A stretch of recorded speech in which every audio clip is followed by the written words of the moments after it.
Per fare il legno ci vuole l'albero, per lavorare il legno ci vuole Mercator, azienda specializzata nel settore del commercio di macchine utensili, impianti e attrezzature usate per la lavorazione del legno. 13.000 metri quadri da visitare, 2 magazzini con vasta scelta.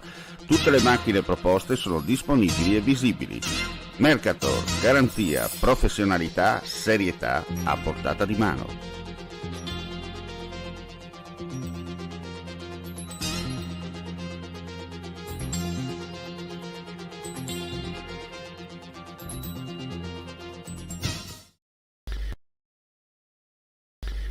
Nella giornata odierna un uomo è deceduto a seguito di una caduta in montagna avvenuta nelle vicinanze dell'altopiano del Montasio.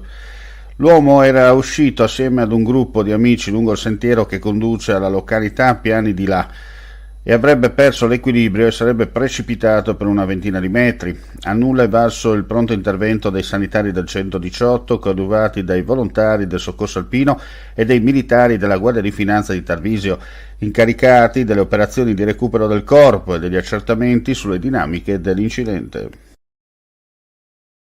Perde il controllo del proprio mezzo e finisce contro la spalletta del fosso. È successo nella tarda mattinata di oggi per causa in corso di accertamento da parte della polizia locale di Martignaco. Un trentenne ha perso il controllo del suo veicolo finendo contro una spalletta del fosso a bordo strada. È successo lungo l'arteria che conduce a Coloredo di Prato verso Pasian di Prato.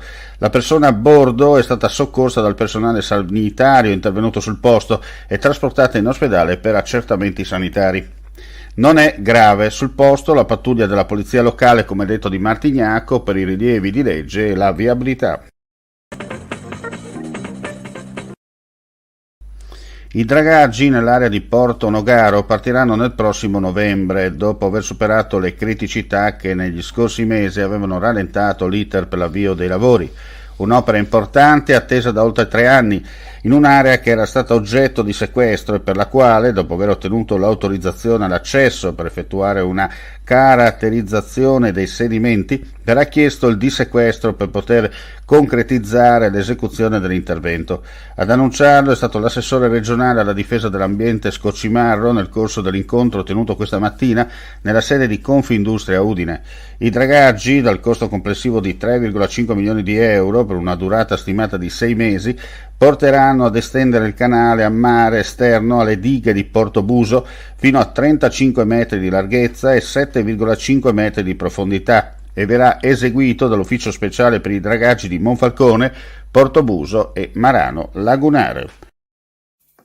Vuoi assaggiare una birra dove al suo interno scopri la specialità tipica friulana? Lumi Beer, il prodotto ricavato in 20 ettari di terreno coltivato a orzo distico, biodiversità, performance ambientale. Lumi Beer nelle sue 5 versioni disponibili, 4 per consumo veloce e dissetante e la versione Magnum per intenditori. Lumi Beer si abbina a qualsiasi palato. Lumi Beer è un prodotto esclusivo Azienda Agricola Pancera, il buon seme, i buoni frutti.